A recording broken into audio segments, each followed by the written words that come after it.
Donc au niveau du parcours de formation, comment je procède, donc j'ai repris des contacts un peu plus poussés avec le centre producteur éventuellement. Si on part, prenons l'exemple d'une formation avec une partie en présentiel et une partie en formation à distance.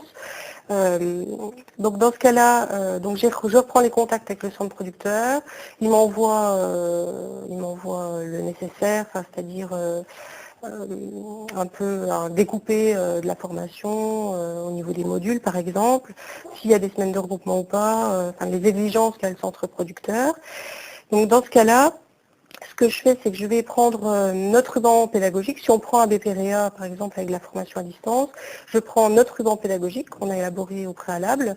Je prends en face donc la proposition de parcours du centre producteur et les exigences du centre producteur.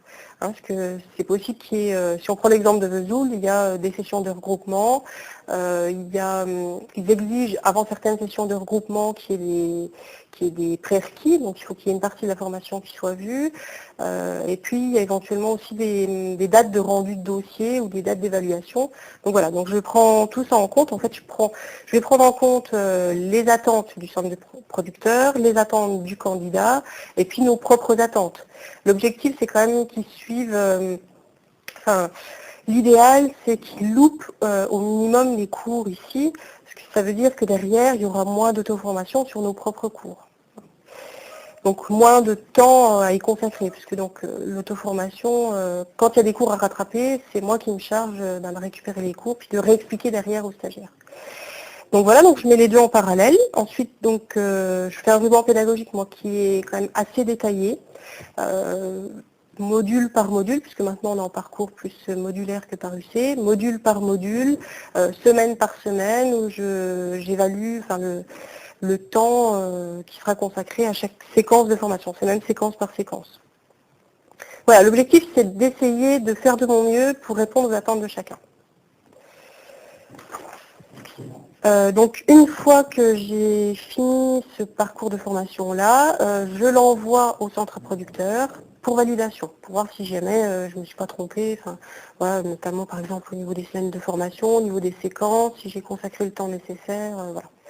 Donc une fois que le centre producteur a validé mon parcours, je réinvite le candidat à un entretien, un rendez-vous, où je vais lui présenter. Donc très précisément, je vais lui présenter donc ce que je lui propose, voir s'il est d'accord ou pas avec ce que j'ai décidé, avec ce que je lui propose. Et puis je lui présente, j'en profite aussi pendant cet entretien pour lui présenter le rôle de chacun. Au niveau du centre producteur et mon rôle à moi, voilà, le rôle de chacun, où j'insiste bien pour que les choses soient claires.